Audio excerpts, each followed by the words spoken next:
Apparently, I love to be punished. But before we get started, do check out hashtag WTFU. Where's the fair use? It should be no surprise to anyone that I'm in a bit of a gray zone for whatever I show on the channel, but I do believe that the educational value of showing these prototypes is tremendous, and hope that all of you agree. Whether you're just a fan of prototypes, a developer who worked on these games, or a lawyer who must decide whether or not my videos will remain available. Hashtag WTFU. Today's video allows me to showcase Ghost Recon Future Soldier in one of its earliest incarnations. This particular build is from January 27th, 2009, nearly a year and a half before the E3 2010 build, and months before rumors started that the game even existed, and nearly 3.5 years before the game's eventual release. To say that this is an early build is a huge understatement. While I have your attention, I should note that while the press often referred to Future Soldier as the fourth Ghost Recon game, later builds of the game actually made reference to it being the fifth Ghost Recon. As you might imagine, most of the levels in this build are the earliest of tests. The systems have started to fall into place with different player classes available, but things are a bit barren. Even the menu lacks any detail or branding, but at least it has this cool loading effect.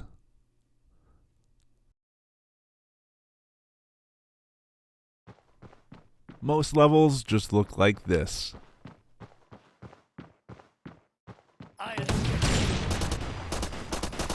Not every level is a gray wasteland though. While there are levels that were meant just to test different features of the engine, some test levels were created to push the engine a little bit further, such as this beach level where you can almost see the similarities between it and the E3 2010 level. This level doesn't have any real functions, but you can see that a lot of the models are loaded as well.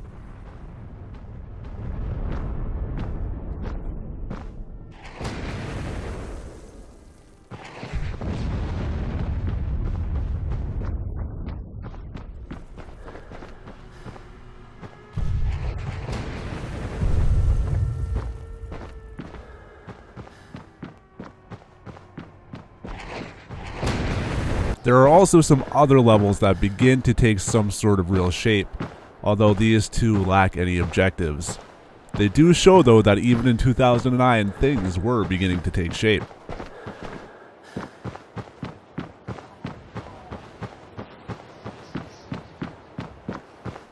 This January 2009 build also likely represented the first time a level was put together in something that was moderately playable.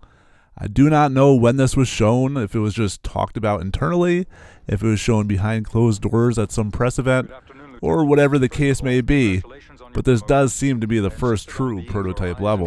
For your first mission as a team leader, even though it should be an easy one. As a matter of fact, disabling the radar station made the Russians completely blind, so you and your team will benefit from the element of surprise for today's mission.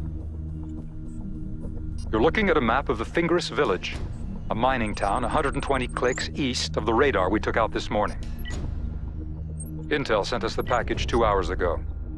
It seems the Russians have 3 ISS-26 Continental missiles they intend to use against our fleet.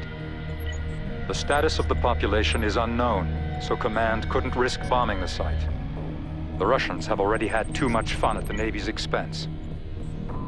Your mission is to enter the village, disable those missiles, and get out. It seems the enemy has fortified the site. Now, the only entry point is the bridge south of the village.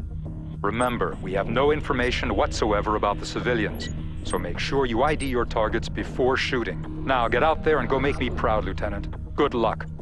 They have a man inside, a local resistance leader. If you hadn't already guessed, things were very much still a work in progress, as the game isn't shy to admit. Cutscenes are simple, sounds are placeholders, and graphics incomplete. But there is a very basic mission structure, having to rescue a village and stop some missiles.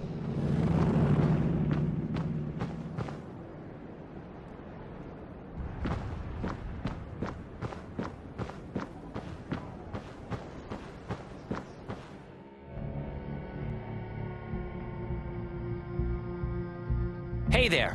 What are you doing here all alone?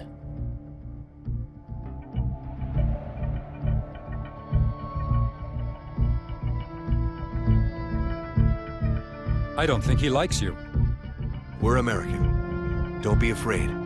We're here to help. My papa! You help my papa?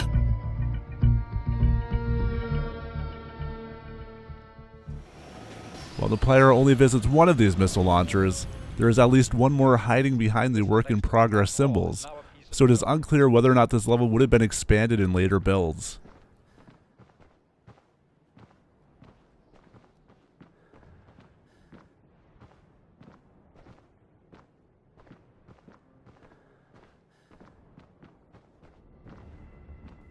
Due to the incomplete mechanics, the game is actually fairly difficult.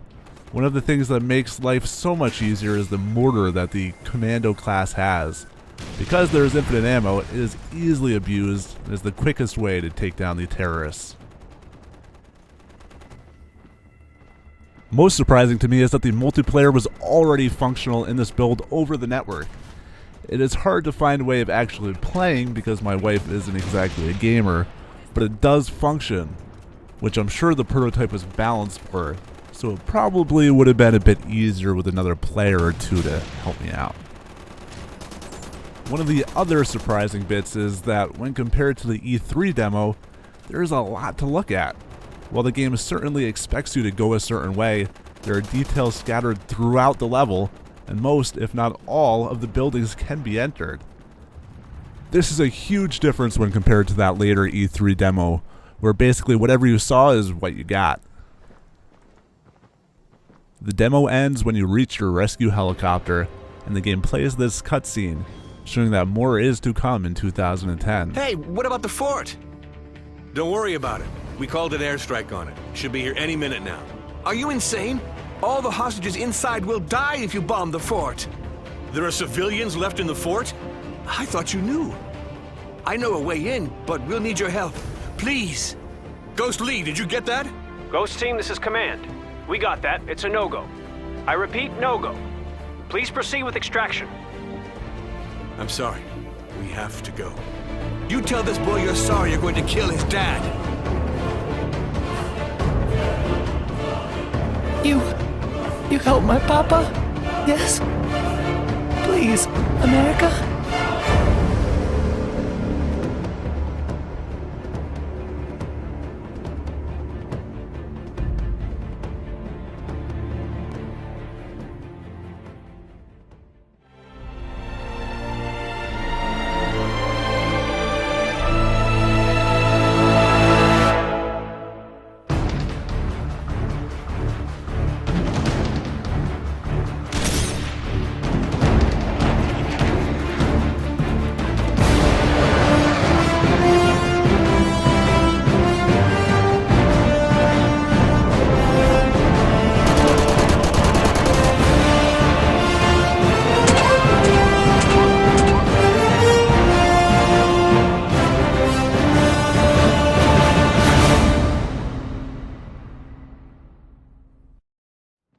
Again, I don't know if this was an internal demo or something else, but hey, they weren't lying when they said that 2010 would be the big reveal.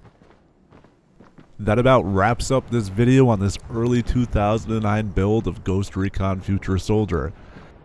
If you'd like to check out some extended video, I'm going to upload some footage for the Patreon supporters at patreon.com/p2ponline. If you like what you saw here, or any of the other videos on this channel, do hit that subscribe button and be updated whenever we have some new videos. Next month's big unreleased game feature will be Bonk Brink of Extinction for the Xbox 360, PS3, and Wii. You can look forward to some unseen footage of the game, along with some concept art and hopefully some insight from the developers who worked on the game. Until next time, thank you so much for watching.